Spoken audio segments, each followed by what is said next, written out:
Some of the trouble and heartache we find ourselves in, if we look back, we knew we were supposed to make a change, but we didn't do it.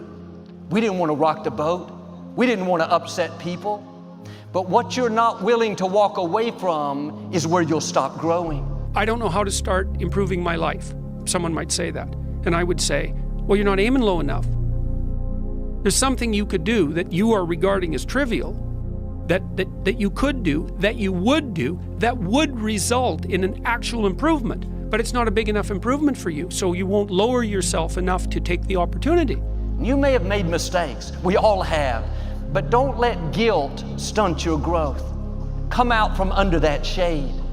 Quit thinking about all the things you've done wrong, living in regrets, thinking you've seen your best days. When you live guilty, you're in agreement with the enemy. He's called the accuser. He'll remind you of every mistake you've made for the last 20 years. He'd love for you to go through life feeling wrong about yourself. What he's trying to do is stunt your growth. He'll do his best to keep you in the shade. He knows your potential. He knows you were created to soar. That's why he works overtime trying to make us feel guilty, whispering, you don't measure up. You failed again. You blew your diet. You didn't spend enough time with your children. There's always some reason to be down on ourselves. You have to put your foot down and say, no thanks, I'm not living under that shade. I know I'm forgiven, I'm redeemed, my past is over, my present is secure, my future is bright. You have to accept the fact that you can set yourself a goal that you can attain, and there's not going to be much glory in it to begin with. Because if you're not in very good shape, the goal that you could attain tomorrow isn't very glorious. But it's a hell of a lot better than nothing, and it beats the hell out of bitterness, and it's way better than blaming someone else. It's way less dangerous, and you could do it.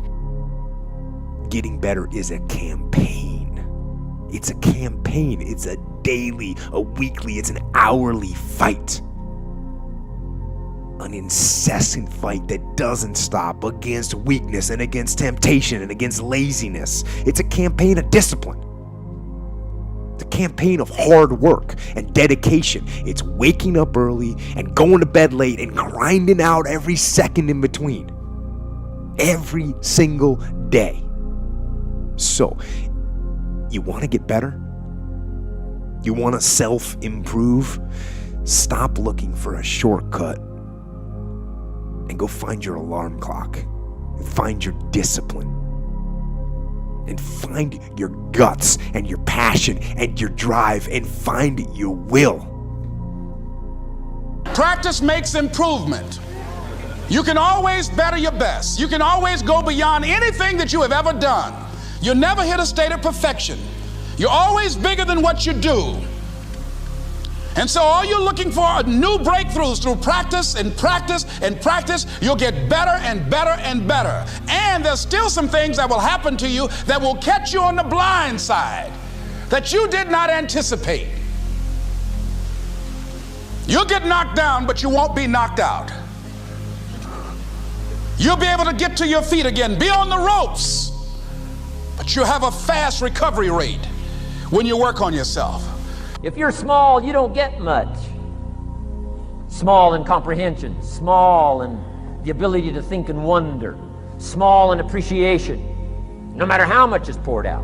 Prosperity can be poured out on the whole country. Some people don't get much. Why? They're too small in their thinking, too small in their ability to share, have not expanded to their full capacity.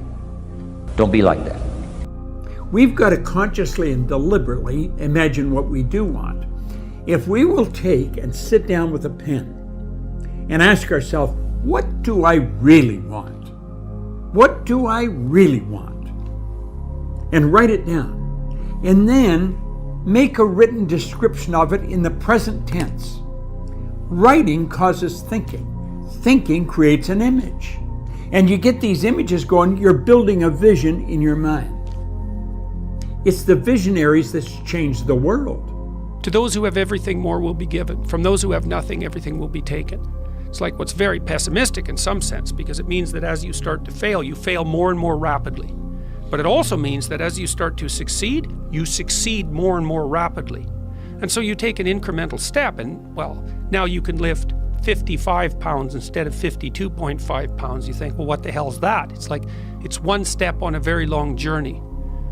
And so it starts to compound on you. So a small step today puts you in a position to take a slightly bigger step the next day. And then that puts you in a position to take a slightly bigger step the next day. And you do that for 2 or 3 years, man, you're starting to stride. How high could you go if you made some adjustments? The good news is the potential is still in you. You can still become who you were created to be. You just have to get out from under that shade. Remove what's blocking your growth and you'll begin to blossom. You'll go to new levels. There's nothing wrong with you. You have the life of Almighty God in you. He created you to rise higher, to be successful, confident, to leave your mark. That it's necessary for us to begin to look at the future and know that it's possible that we can have our dream. Yes, it is.